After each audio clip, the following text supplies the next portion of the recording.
I'm so excited to see so many members here after a late night last night when we heard a great State of the Union address by the President of the United States.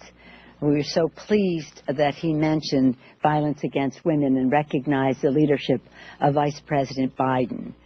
As you know, yesterday the Senate passed the bill. I know Mr. Hoyer, our whip, would love to tell you the numbers, and so I'll leave that to him to do.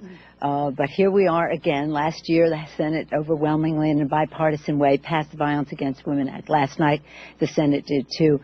Now we're calling upon the majority in the House to bring that bill to the floor. Delay is not an option. Every moment of delay is harmful to women.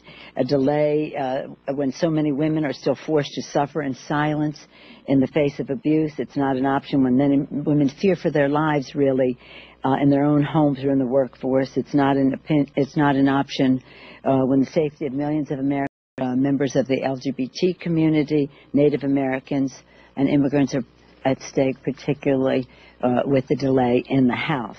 There's no time to waste, and so I'm going to yield to Mr. Hoyer. He'll talk to you about the Senate, whatever else he wants to do.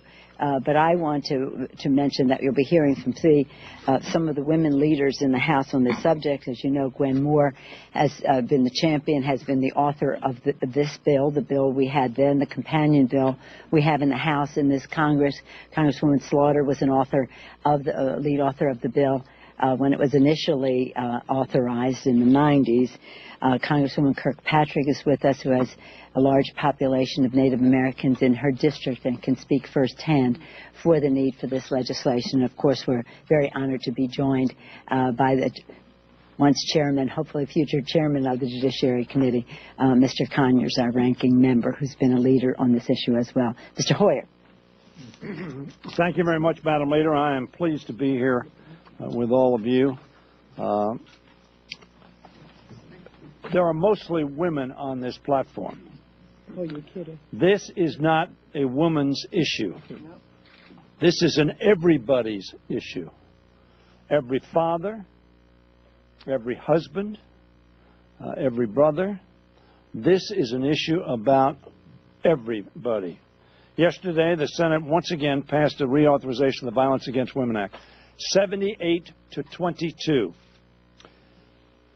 All the Democrats voted for it.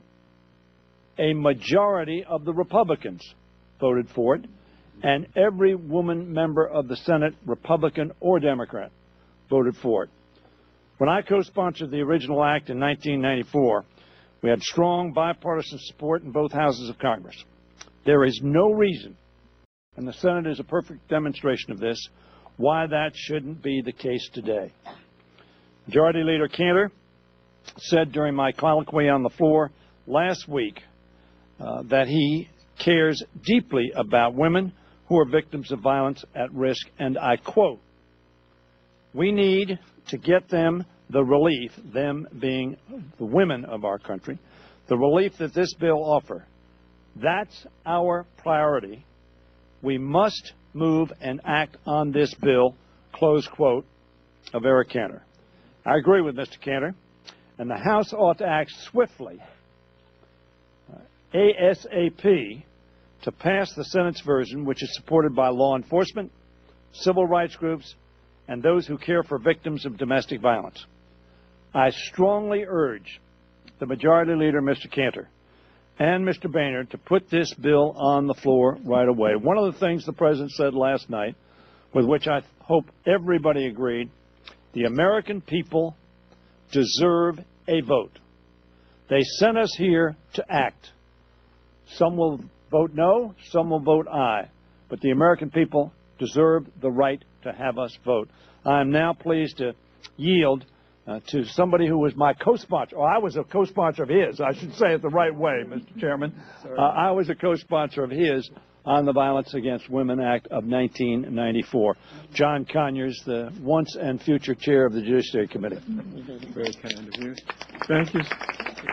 Thank you very much, Steny Hoyer, Madam Leader, and to all of the women that are here. I want to hear what they have to say. And so now that it's established that I was on the Judiciary Committee in 1994, was working on the measure in 1990, and we have now had over a year when this law has not been in effect, and we are proud of the fact that the President included it in his remarks of only yesterday. And so all I want you to know, in addition to what's already been said, is failing to authorize this proven, effective legislation endangers the health and safety of women, children, and all victims of domestic violence, and the needs of law enforcement and service providers. Let's move now. Now is the time. Thank you very much. Mr. Moore. Thank you, Mr. Conyers. While we're celebrating the Senate's passage of the Violence Against Women Act, and now it is time for the House to take up this bill.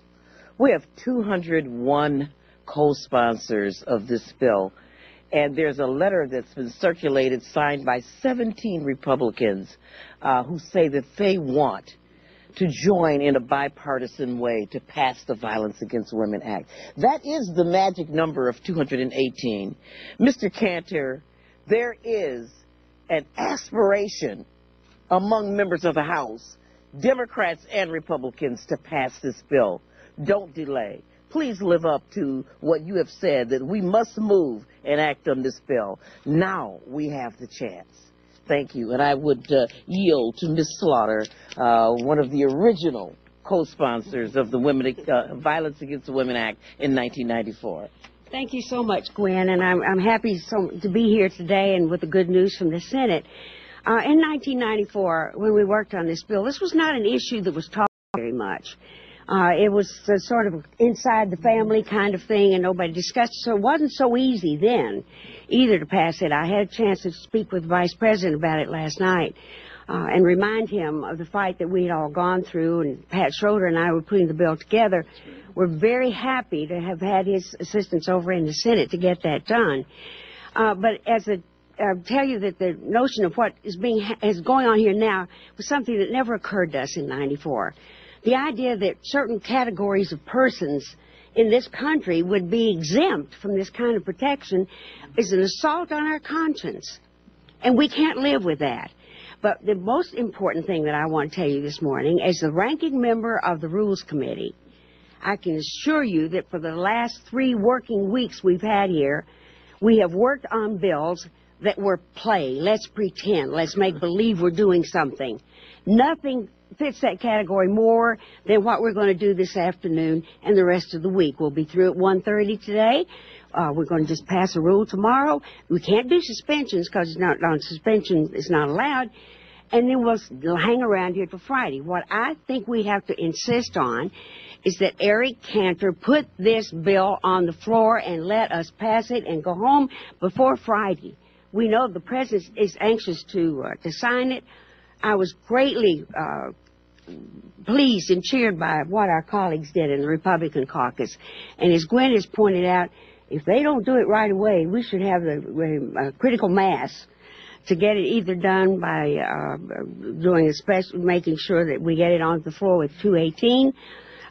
We have to get it done. It was really disgraceful. It does not say things that are good about us as Americans that we allow this kind of thing to go on uselessly.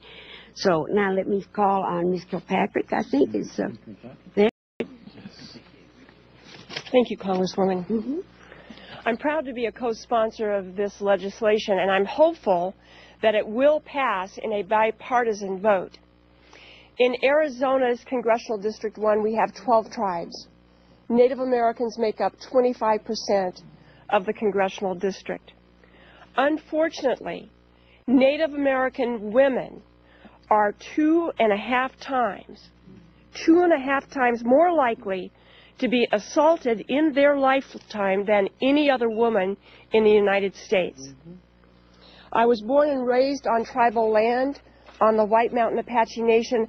I've experienced firsthand the challenges that our tribal communities face. This legislation is important to my constituents. It strengthens tribal criminal jurisdiction over those who assault Native American spouses and dating partners while on tribal land. It clarifies jurisdiction for civil orders of protection. It improves grant programs to help tribal communities. And it strengthens assault statutes. Once again, we need to do all we can to keep victims safe and hold perpetrators accountable. I hope the House will work together to pass a strong, bipartisan bill. And I yield back to Leader Pelosi.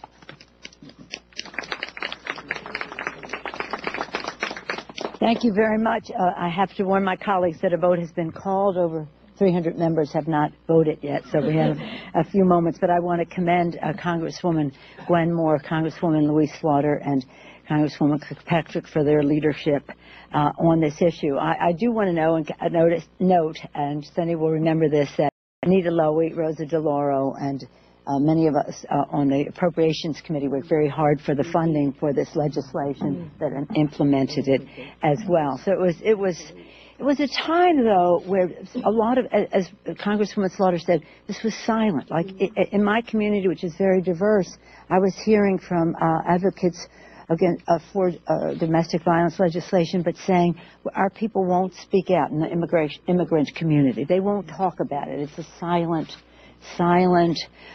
problem there. Native American community in the military. Jack Murtha was a hero. He was criticized for bringing up the subject that it would even exist in the military. And now we know what the challenges are. Much of it is improved. Obviously, because of this legislation, many women and men have been protected from violence. What is the answer to the question of why is this bill not coming up? Let's vote on it.